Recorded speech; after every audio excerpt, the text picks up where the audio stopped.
Entrevistas que lo conectan al mundo. Así amaneció. Ecuador va a las urnas el 20 de agosto, pero hay que aprender de lo que pasa no solamente en Ecuador y los vecinos, sino de la región. Guatemala hace un par de semanas estuvo en elecciones y el gran ganador ha sido el voto nulo, Córdoba. Más que cualquier candidato, el 17.30%.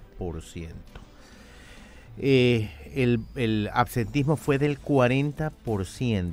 Imagínense lo duro. Mientras que por debajo del voto nulo estuvo Sandra Torres con el 15.70% del partido derechista Unidad Nacional de la Esperanza y que encabezó los resultados de los candidatos.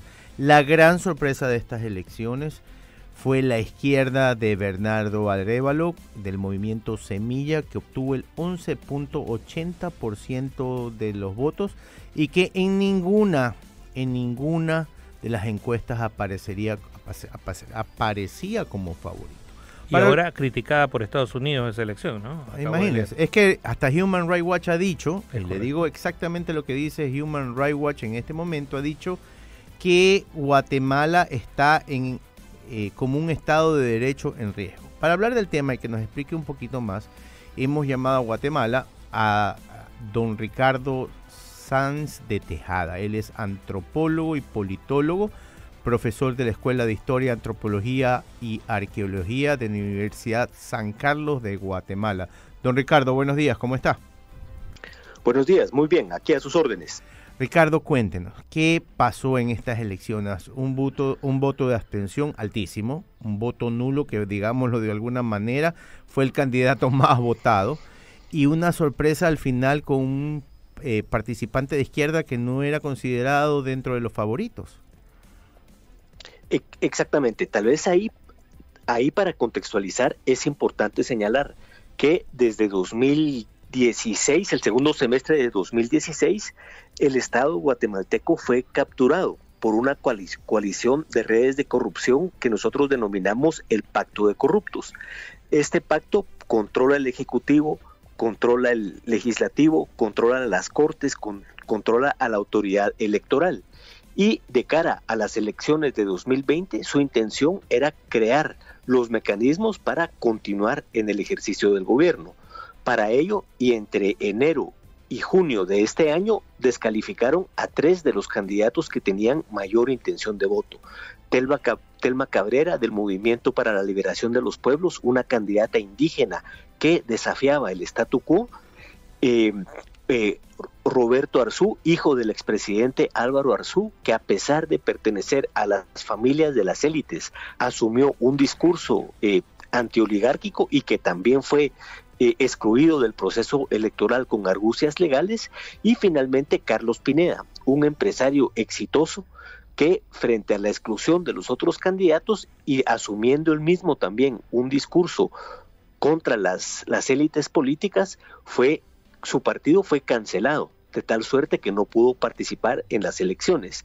Entonces, lo que vimos el 25 de junio fue el voto de protesta, el voto de rechazo a la imposición de los guatemaltecos, que como usted lo refirió, se expresó en el 17% de voto nulo, 6% de voto en blanco, es decir, 1 de cada 4 guatemaltecos que asistieron a votar votaron en nulo o en blanco, y la irrupción de Bernardo Arévalo del Movimiento Semilla, que es un partido de centro izquierda, se definen como socialdemócratas, que tiene un programa político razonable y que han navegado en la política con la bandera de la lucha contra la corrupción y la honestidad.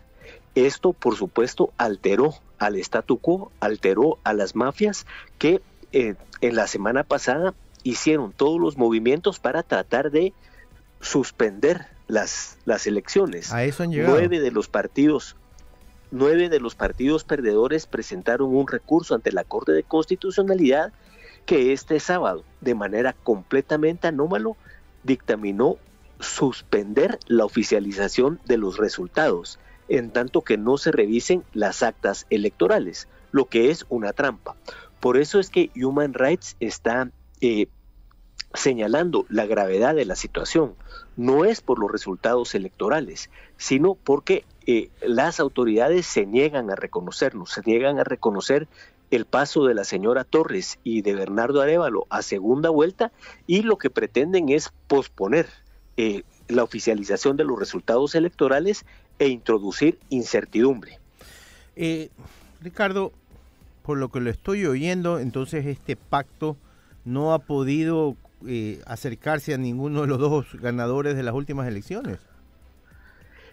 Sandra Torres es prisionera del pacto de corruptos. Ella fue procesada por financiamiento ilícito, su partido estuvo a punto de ser cancelada, pero ella lo que hizo fue pactar, ¿verdad? Pactar garantizándole inmunidad e impunidad a esta coalición de redes de corrupción.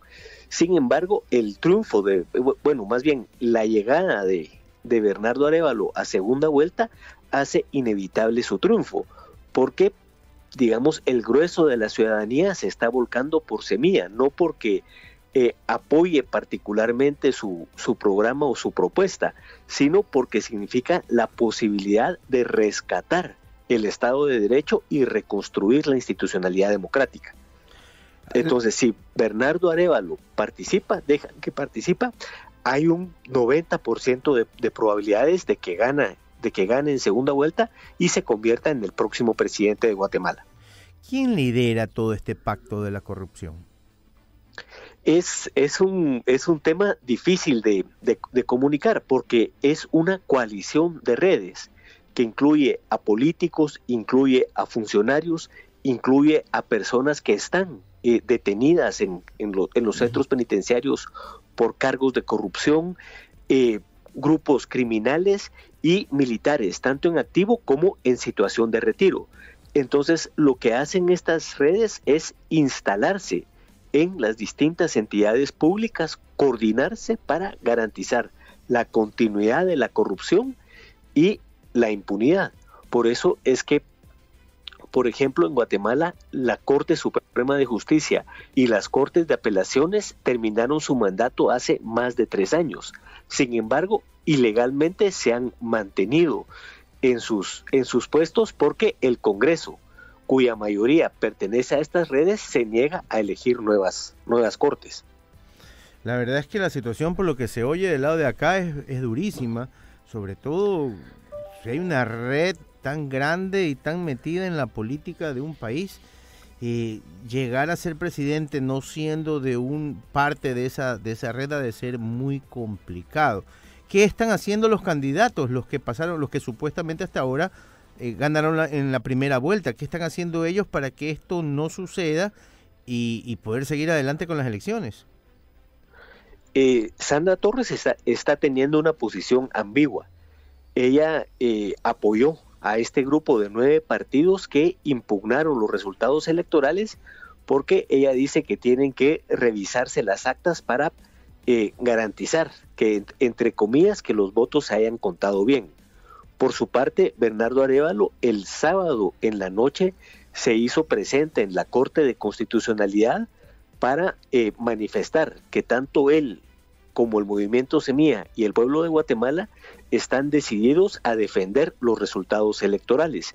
Y ayer presentó una serie de recursos legales que van a permitir que el Movimiento Semilla sea parte de este proceso.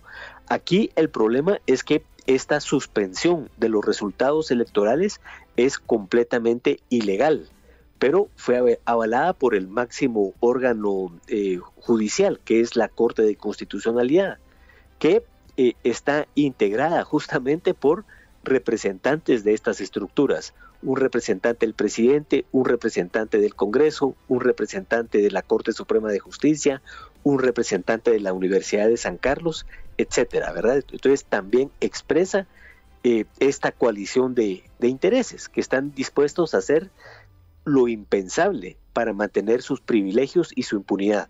En política, mi querido Ricardo, hemos aprendido a través de los años que no hay nada ya impensable. Estamos conversando con Ricardo Sáenz de Tejada, él es antropólogo y politólogo. Estamos conversando sobre los resultados de las elecciones en Guatemala. En tu opinión, ¿qué va a pasar? Una incertidumbre total. Lo que ha hecho esta coalición es ir midiendo las reacciones de los ciudadanos, y hay 3 antecedentes negativos. Ellos, como decimos en Guatemala, se bajaron, quitaron del camino a 3 de los candidatos presidenciales que tenían una gran preferencia del electorado, y no hubo una respuesta contundente de los ciudadanos. Yo creo que en los próximos días al movimiento Semilla y a su candidato presidencial les tocará hacer un llamado a la movilización ciudadana para obligar a que se respeten los resultados electorales.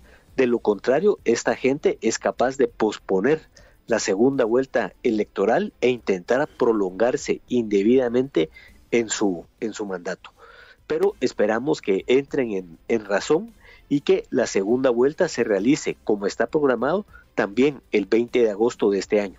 Don Ricardo, muchísimas gracias por el tiempo que nos ha dado el día de hoy. Esperamos tenerlo nuevamente más adelante cuando ya esté definido algo más. Así que le agradecemos mucho por su tiempo. Un gusto, a sus órdenes. Seguimos en comunicación. Hasta pronto. Era Ricardo Sáenz de Tejada, el antropólogo y politólogo guatemalteco, hablando sobre los resultados de las elecciones en Guatemala. Y como siempre, así amaneció, le trae los invitados internacionales para que usted de primera mano forme los conceptos, sepa qué pasa en el mundo y pueda seguir y pensar de lo que puede llegar a pasar en Ecuador si usted no toma bien la decisión del voto Córdoba.